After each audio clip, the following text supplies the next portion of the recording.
Hello, you wonderful people, and welcome to another episode of Centric. This being a show where I talk about TV shows that are crime dramas. For today's episode, I'm going to talk about A Murder at the End of the World, Season 1, Episode 3. A lot of really interesting things went down in this episode, so let's break it down. First and foremost, let's start off with the past stuff.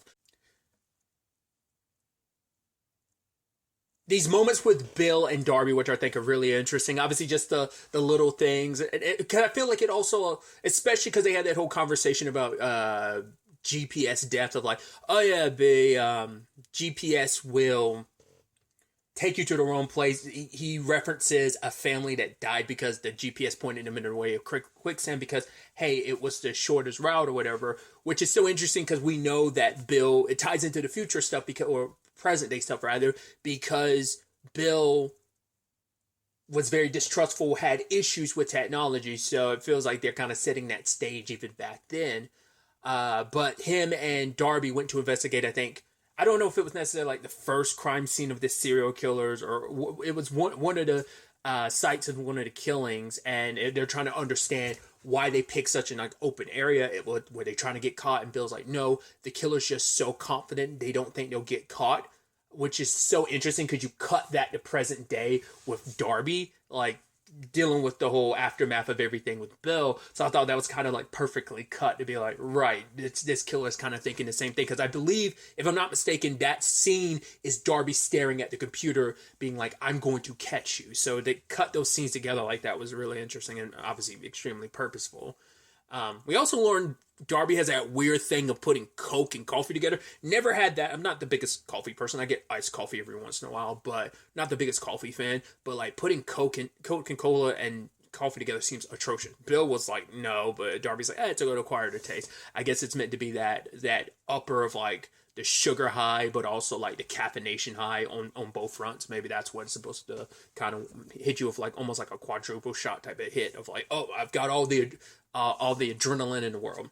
Either way, they end up visiting the one person who the survivor, the only person who survived this killer. And she talks about like the earrings being, what was it? Was like a gift from her mom or like her grandma. I think she said they were her grandmother's earrings, and she remembers little things about the encounter, like he had long fingers, wore gloves, choked her so she couldn't scream because she didn't see his face. And she said like, right, luckily she had her keys in her hands and she stabbed him and made her way to the like closest Wendy.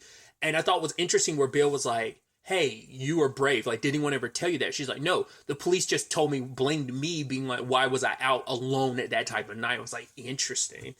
Because I think that was Bill's way to try to make her feel like, okay, like he knows, hey, we're making you relive this traumatic thing, and I want you to recognize, like, the fact is you're alive because of your bravery. It took a lot of bravery to do what you did, and because you fought so hard, you survived, and that people should have given you more credit for that. That the police even says something like a victim blamed you in that regard of like, yeah, it's your, like, why were you going alone? Like, they shouldn't even say that. They should have been like, hey, like, congratulated you on doing that. And I think like you could see this look in her face, like it mattered because no one had ever done that before. And I really thought it was interesting because she was trying to understand why they were doing this. The police kind of overlooked a lot of stuff, didn't really like look into it as much. And she's asking Darby and Bill why they're doing this, and Bill's like, yeah, because we want to make sure that this doesn't happen to anyone else. Like, someone like this needs to be taken care of. And Darby has this interesting perspective. And obviously it drives her with the whole amateur detective angle of it. I mean, that's why she's doing this in the first place. Is she's like, when I look at your little girls, I was like them at one point in time. I thought I mattered in this world. And I want them to be able to grow up in a world where they don't have to feel like that knowledge that they kind of don't. Because Darby, as she had talked about in the first episode, of how many like Jane Does there are and how many people are like women in particular. Statistically, it's more women that are murdered and unidentified and stuff. So it is a situation where like the world can make you feel like you want to feel like you matter, but it's like when you look at so much death in the world and realize like how it does make you feel like you don't matter. It's like, it's not she's talking for herself, but also it's like, hey, I'm talking to this woman about this woman's daughter. You could have easily been on that other side of things. Obviously her children wouldn't be here if it wasn't for that. But also the fact is that there are so many other victims to this killer as well. So they were able to show her like, right, we're serious about this, because she's like, oh, you guys are just some youngins. Like, she even said like, I was not going to even open the door, I thought you were here selling magazines or candy. But she's happy, like, please make sure this never happens to anyone else, because they were trying to also determine how they were going to go about it before they got to her house. They were talking about how they were going to go about getting his killer. Like, would they corner him? What would they actually do? Because it's like, right, we're not an actual SWAT team, which is ironic because we know how, well, we don't get the full story of it, but we know how that story ends to some extent because of the first episode. So it's interesting to have that dialogue there, and knowing, once again, getting this story so disjointed, so out of sequence. Once again, we got the end, and now as we're going through, we start at the beginning and we're working our way to that ending. Now, whether that ending will fully be in like the final episode of the series, or whether it'll pop up like the second to last episode, and then like the last episode is entirely present day. I feel like thematically speaking, it's got to be half and half until, and probably leading up to some of the stuff that Bill was up to in that 6 years. Just like sprinkling it in where Darby and Bill were with their respective lives in that 6 years before they met up again here in Iceland. But either way, going back to present day,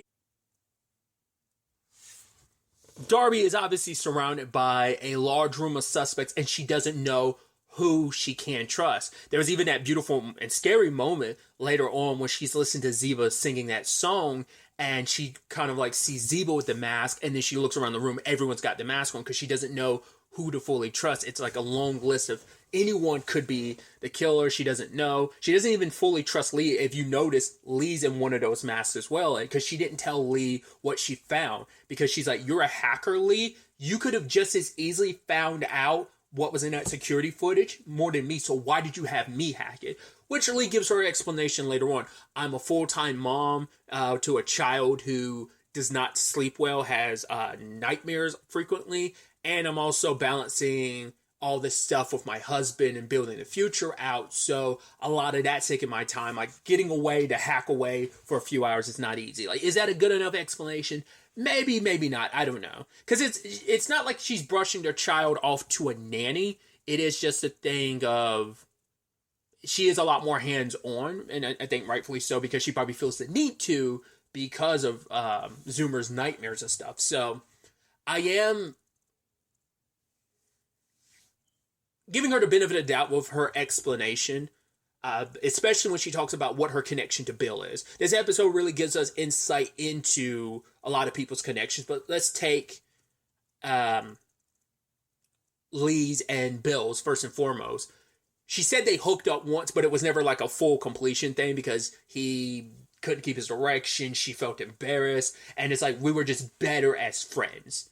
She had talked about the fact is that Bill had found her, and I'm assuming it had to just be because Darby brought her up and Bill didn't know about it. I mean, he was in that hacker space, but I'm curious if that was just purely because of Darby, because that ended up being a future influence to a lot of his art, to the point people just called him more hacker than artist. So, but Lee was hiding, and this was like she was in Florida at the time, and Bill found her and he talked to her. He camped out in front of her door because she was so afraid to go out there in the world because of when she got doxxed. It's a very compromising position to be in, especially for her. It's like there's porn of me on the internet that's so real. Even I'm like, yo, is this real? It's just that it causes trauma where she can't even open a computer. Understandable why she probably doesn't do any hacking at all. That's probably because she did have that conversation.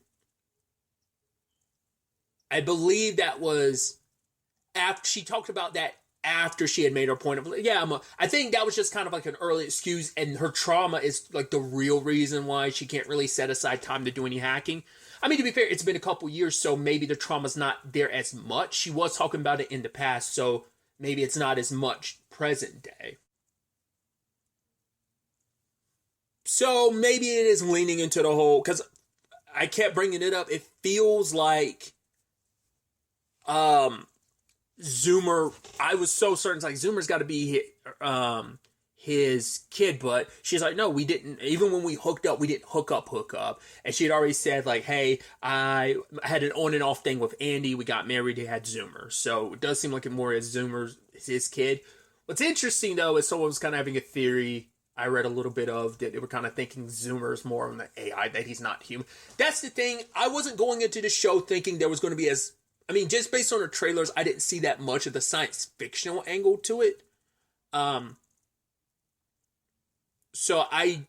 it seemed this episode in particular, they've been setting it up because of even the Ray stuff and just this is about the future and them leaning into not even science fiction, more sciencey elements of it, but obviously with Ray and stuff, they're leaning into the science fiction of it all, AI and stuff like that, alternative intelligence as they want to call it.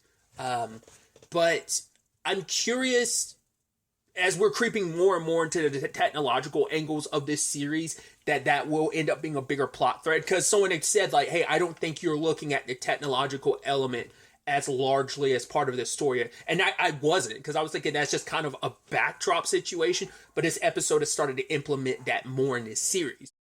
Either way, circling back to Darby and Lee,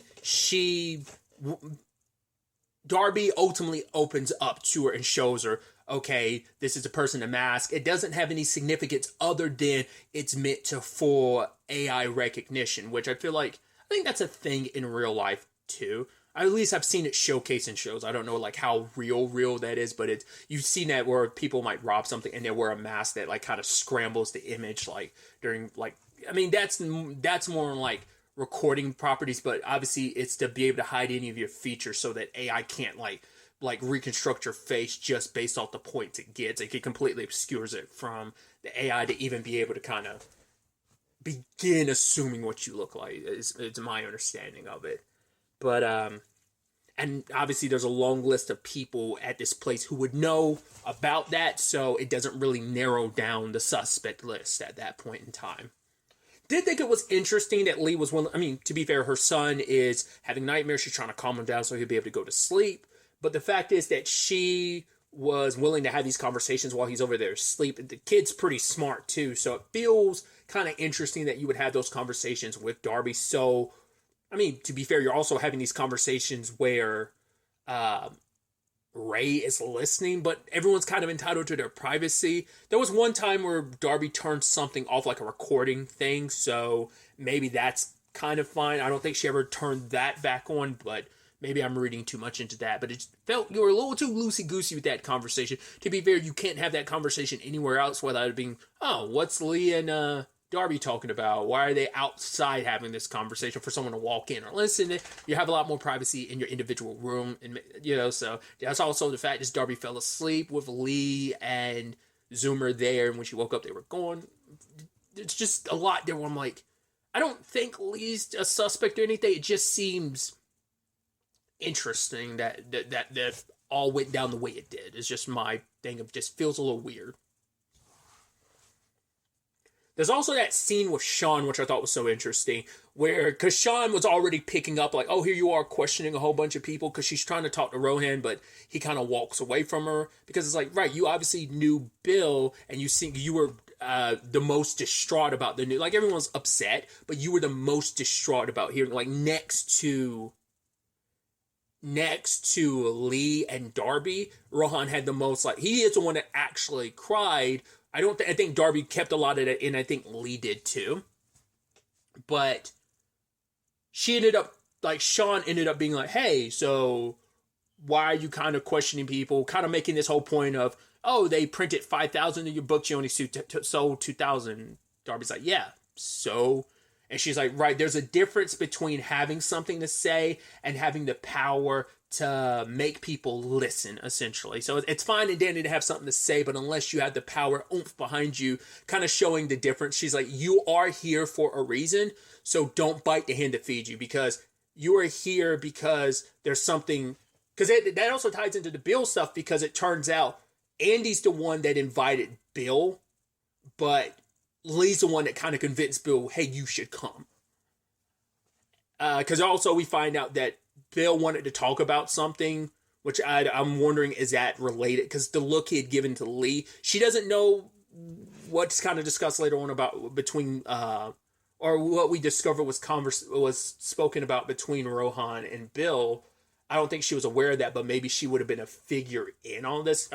once again, the technological element of it, Bill being so anti-technology, so much technological stuff happening here for the betterment of the future, that he stumbled across some big secret, that it all seems like it is correlative and it's all related.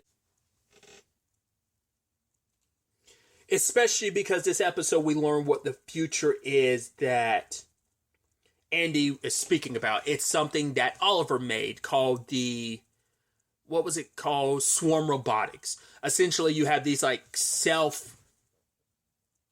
it's a system of robots who work together they build bridges to kind of like, hey, instead of like this being on a human labor element, it's more on the machine side. And a lot of that labor will go to these machines, and it's like it'll leave humans to kind of question the more contemplative stuff of. God, I forgot what it was. Oliver was making this whole point of like once we're kind of away from that, all we're left is kind of our thoughts and the contemplative nature of what are we now that things have kind of transitioned into. I think it's, a commentary on a lot of stuff going more automated and for the betterment of the future. But what does that mean for humanity when we think about the betterment of the future? At the same time, Darby had talked to Rohan, and we find out what his connection with Bill was. They became friends because Bill got him sober. He is a climatologist who was in jail was it Russia for in Moscow specifically for 3 years because he was associated with the Chernobyl situation or, blamed for it. And what was it? He kind of disappears after 2006 because he basically completely went off the grid. And him and Darby had this really interesting conversation about why a climatologist might, find a way to drink, because some people might have a better view of the future, whereas a climatologist, it's like, we already know how the story's written. We already know the end. We see the end. But Bill gave him a more positive perspective on things. It's like, what do you think Bill was able to kind of give me? And she was like, hope. He was like, perspective. Because it kind of ties into something I've recently watched called Scavenger's Reign. The whole element of when something falls, something else comes in its place, of like the circle of life. Of whatever dies, like when humanity reaches its end or whatever, some new species will rise up in the aftermath of whatever the elements are in this planet. And the planet will kind of rebuild itself with this new entities that might exist after the fact. And so it's just kind of like, it's not all doom and gloom because everything comes to an end. So why get so caught up on it? Think about what lies beyond the end, the new beginning for something else, because one end is a new beginning. It's all a circle. It's all a cycle. So, but we get the complicated situation where Darby finds out, because I skipped over it, sorry, a little over the place. I'm trying to work on that a little bit more, but I think I'm able to kind of tie it all together in this regard of that all connects to Darby following the masked person out to some cliffs or whatever, and she notices their shoes. They're sending out a signal like one down, and then all she could make out from it, because it was Morse code, was a go. So I was like, so the phrasing made it seem like, okay, it's because I was like, you could interpret that as, oh, one down, a few more to go. Like this could be a killing spree thing. But it seemed more like, hey, whatever this is, one down. Sadly, one of the people here is dead. Maybe that's not what we're aiming for. But at the very least, whatever we've got planned is still a go. Maybe it's how I'm interpreting that. And later on, Darby learned that the person whose shoes match what she saw were Rohan. So it's like, right, you cared about Bill, but why would you do that? You're the one that was outside of his room, so it doesn't make sense. But then you tie that into what Andy's trying to say of, okay, the person who killed Bill was outside of his room, and after Bill was already had already been injected 4 minutes by the time the masked person showed up. You showed up at his room 6 minutes later. So trying to say it's still a suicide and stuff, or not suicide, but that he overdosed, that this person in the mask. But it's regardless of it, that's what Darby's looking like. But why aren't you, he's like, the reason why the cops aren't saying anything because I gave them everything. But Darby's also associated with people, and she knows, and we even see it with the Silver Dog case, of people being so dismissive of like, yeah, there's not more here. It's obviously clear Andy's hiding stuff. He wants this to all go away because he's even got his staff saying, hey, don't. Like, if the press asks you about anything, you say no questions. Especially because what motivated Darby to stick around, in conjunction with the, hey, people matter even when someone tries to say they don't. Because, yes, Bill has this fame to him, but there's so, like, the story that's told is he died alone, which Darby's like, no, there are a whole bunch of people here, and they don't want to attribute Bill's death to what they've got because this is supposed to be a secret coming together, and it could interfere when people are all up in their business of like, oh, it's so crazy, all you people are together, and Bill died, so make his death kind of a separate thing. Obviously talk about his status as an artist, how he was, once again, some people looked at him as just like appreciated his art, and others looked at him as like kind of, you're just a hacker in this space trying to be controversial. There's no like, you're just hyping, you are representing yourself as this artist trying to say something profound, but you're really just a hacker, like stirring shit up essentially. And Andy wants wants Darby to leave because you're going through all this pain and you're kind of dragging other people with you. The only way that you are going to get better is if you kind of leave this situation. It's better for you and it's better for everyone. Even though you brought her specifically there because this is who she is. She is this amateur detective who doesn't give up. Like that, why did you invite her then? Because now it's like you're impeding what we're building, but it's like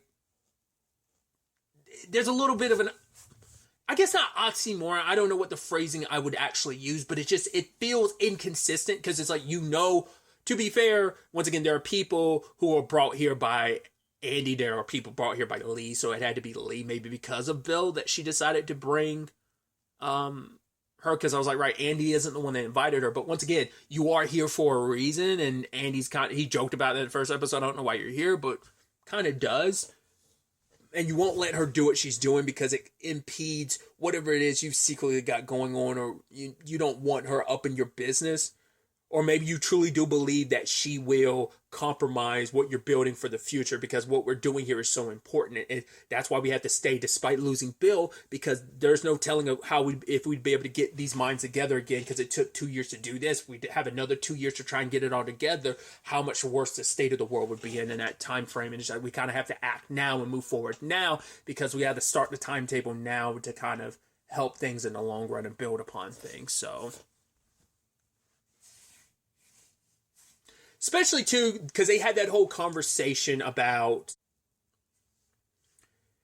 Disney, Walt Disney in particular, how he created animation in motion and no one would have thought that would have become something you could do like full feature length and stuff like that. But then there was also the conversation when he was in his 50s, in his living room, he made like a train, like something that's a child's toy he would use to kind of roll around and like ride around in his living room, and no one could understand because they didn't have the perspective about what he was doing. And it's like, right, he was laying the groundwork for what would eventually become Disneyland. Because a lot of people thought he was crazy. Like, why are you doing this? Like, why are you a full-grown man playing with like a child's toy in this way? But they didn't see the bigger picture, kind of the evolution of it. I forgot the exact wording the conversation between Darby and Andy was about, but he used the example of, oh yeah, like Zoomer's hamsters. Like there was a male and a female. We thought it was two males, and we tried to make a whole bunch. Ended up making... he said it's 50, but it's like 67. It's more precisely.